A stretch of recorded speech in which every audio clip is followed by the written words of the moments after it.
Ako po si kapatid na Belgian C. De Leon mula po sa lokal ng Rosario. Sa kasalukuyan po, ako po ay may tungkulin sa pananalapi. Ang naalala ko po kabagis nung ako po ay nasa elementarya, kami po ay mahirap lamang po noon.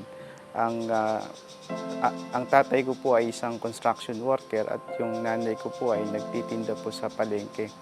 Naranasan ko po na kapag ako po ay sumasapit sa aking kaarawan, wala po kaming kuryente. Napuputulan po kabagis sapagkat kinukulang po kami ng budget sa pang-araw-araw po. Kaya nung nagpasya po yung papa ko, yung tatay ko po na magbote bakal, sinasamahan ko po siya noon para po may kasama po siya at ako rin po ay kumita kahit papano. Nag-iikot-ikot po kami sa baryo po na meron po kaming tricycle at kalaunan po nagkaroon kami ng sasakyan na elf po para po mapuntahan po namin yung mga malalayong lugar. Tinatanong po namin sila kung meron po silang kalakal at kami po ay bumibili ng kalakal. Ano-ano po yung mga binibili ng kalakal? Mga lata, bote, bakal, karton at iba pa po. Tapos, iniipon niyo muna yon. Opo. Then, ibebenta po namin sa junk shop po. Bali po, nung nagkaroon na po kami ng sasakyan o elf, may mga natawag na po kaming mga kasama at doon na po na nagsimula. At lalo na po nung ang tatay ko po ay naging diakono sa aming lokal, doon na po talaga pinausbong at pinagpala ng Ama yung aming kabuhayan. Ngunit noon pong nasa kolehiyo po ako, nagkaroon po ng pagbaba sa rate po, sa halaga po ng mga kalakal. Doon naman po kami nalugi. Nagtapos ng Bachelor of Science in Accountancy noong po. Kaya lang po nung una ako po ay kumuha ng Bachelor of Science in Marketing Management. Noong po nag-aaral ako nung first year college, nakitaan po ako ng potensyal maging accounting student. Kaya hindi kayat po ako ng aking guro na mag-shift po to Bachelor of Science in Accountancy at yun naman po ang pinagpanata ko sa Ama at sa tulong at awa po ng Diyos, ako po ay nakagraduate ng 4 na taon sa Bachelor of Science in Accountancy and nakapasa po ako noong October 2013 din po.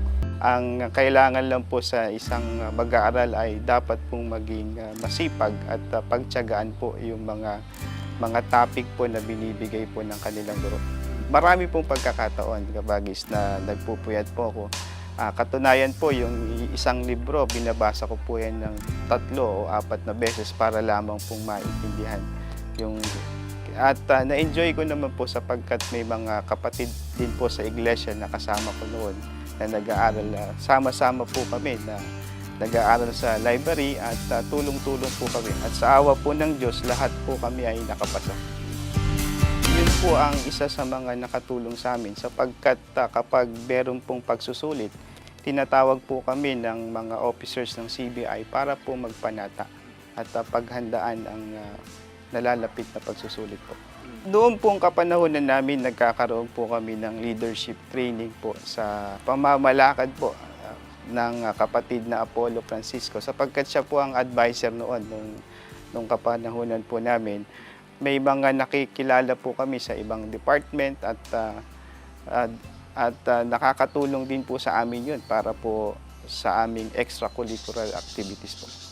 Ang Christian Brotherhood International po ay nakatulong po sa akin nung ako po ay nag-aaral ng accountancy. Nung nakatapos po ako noong April 20, nagpunta po ako sa Manila noong June para po paghandaan ang aming board exam. Nag-enroll po ako sa isang review center sa Manila, ang CPAR, CPA Review Center. At ako po ay nakatala noon sa lokal ng Quiapo. At sa pagkatapos po ng aming review, nagpupunta po ako sa kapilya upang magpanata po doon. Ang pagpapanata po ay pagpapahayag sa Diyos ng pagtitiwala po sa Kanya. Sapagkat naniniwala po ako na sa aking kakayahan, hindi ko po magagawa ang pumasa sa board exam. Ang aking sinasampalataya lang po ang Panginoong Diyos po natin. na siya lamang po ang kayang magbigay ng bawat hiling ng tao.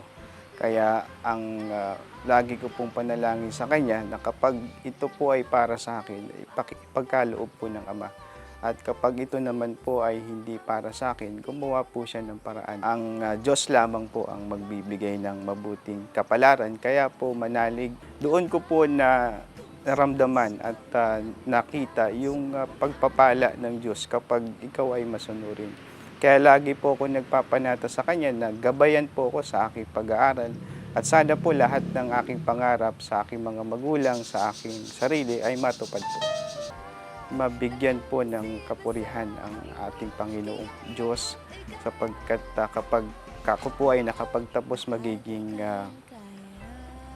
inspirasyon po ako ng ibang mga kapatid at magiging proud po yung aking mga magulang sapagkat isa po sa mga pangarap nila ay makapagtapos kami. At isa pa po, ako po ay isang lalaki, ako po ay provider ng pamilya. Kaya dapat po makapagtapos ako at makahanap ng magandang trabaho para mabigyan ko ng disenteng buhay ang magiging pamilya ko po. Noong pong nakapasa ako ng Certified Public Accountant noong October 5, 2013, nais ko na po na magpatuloy sa abogasya. Kaya lang po yung kapatid ko na sumunod po sa akin ay nag-aaral pa ng Bachelor of Science in Pharmacy. Kaya ang naging desisyon ko po noon ay magtrabaho muna para pag-aralin po siya. At nung nakatapos na po ng BS Pharmacy doon na po ako nag-aaral ng abogasya. Ang normal po ng pag-aaral sa abogasya ay 4 na taon po. Trabaho po ay 8 a.m. to 5 p.m. at ang law school po ay nasa 5 to 9 p.m. Yun po. Ang pagmamanage po ng time talaga ay very hard po. No? Kaya lang po, iniisip ko po na kapag hindi ko po gagawin yung mga bagay na yun ay baka ma-delay po ako sa aking mga pangarap. Kaya ang ginawa ko po noon ay lahat po ng paraan para matupad ko po sa araw na yun ay ginagawa ko po. Malaking tulong po yung bawat pagsamba. Sa katotohanan po, wala po akong absent sa mga pagsamba kahit po na ang pasok po namin ay hanggang alas 9. So pinipilit ko po na makapagsamba at ang pagsamba ay talagang nagbibigay ng kalakasan sapagkat ang law school po ay medyo nakakapanghina ng loob. Kaya lang po, kailangan po namin mag-review dahil malapit na po yung bar exam. Hindi po kami nakapag face-to-face review. Ang ginawa po namin ay online review at maraming beses po na nasuspinde yung aming bar exam at nagdulot po yun ng hirap sa amin sapagkat tumatagal po yung aming paghahanda. Noon pong December 2021, ang Supreme Court po ay naglabas na ang official date po ng bar exam ay February 22. Kaya naman nagpunta po kami sa Bayumbong. Doon po kami nag-stay para po maghanda ng aming pagsusulit at doon na rin po kami nag-take ng bar exam. Napakahirap po sapagkat kapag pinopostpone po yung exam, naproprolong po yung paghahanda. Yung agony of waiting at kaya lang po pinagpapasa Diyos ko na lang po na nananalangin po ako sa Kanya na baka kulang pa po yung paghahanda ko kaya pinospon po ng Ama. Kaya dapat lalo pa pong pagsikapan at paghanda. Second day po ng aming bar exam sa remedial law. Yun po kasi ang medyo nahirapan po ako na exam. Lalo na po sa writ of amparo. No? Nanalangin po ako sa Diyos na sana po ipagkaloob sa akin yung kagalingan at sana maisip ko po at maalala ko po yung nireview ko about writ of amparo. Nung pagkatapos ko pong manalangin, naalala ko po yung nireview ko at yun po yung sinagot ko. At sa tulong at awa ng Diyos, mataas naman po ang aking grade po doon. Noon pong Abril 12, 2022 po, nasa bahay po ako noon. Nasa loob po ako ng kwarto para po kapag hindi pumasa, doon na rin po ako mananalangin. Pero Binalita po sa akin ng aking kapatid na ako nga po ay kasama sa mga successful examinees po. At napakasaya po ng aking mga magulang sapagkat may anak na po silang abogado. Ako po ay nanalangin at nagpasalamat po sa Ama sapagkat natupad ko na po yung pinapangarap ko po noon na maging isang CPA lawyer po. Sa pagpapractice ko po ng abogasya, lagi ko pong isinasaalang-alang po yung mga aral po ng Diyos. Lagi ko pong iniisip na ang mananaig po ay ang batas po ng Diyos. At yun po ang susundin ko. Sumasampalataya po ako kabagis na ang Panginoong Diyos po ang nagbigay lahat po ng nakamit ko ngayon sa buhay. May mga binigay po sa aking de officio o pro bono cases, yung IBP. Ang natutulungan ko po noon ay mga hindi kapatid sa iglesia. Kaya naisip ko po na lumapit sa tagapangasiwa para magbigay ng legal na advice sa mga kapatid din. Kaya sumulat po ako sa kanila at kay Ka Eduardo Manalo upang payagan po ako na makapagbigay ng legal advice sa mga kapatid dito sa distrito ng Isabela South. Meron po kaming accounting firm. Lagi po kami nasa ibang lugar, pero sinisikap po namin ng kasama ko na Iglesia ni Cristo din po na makasamba.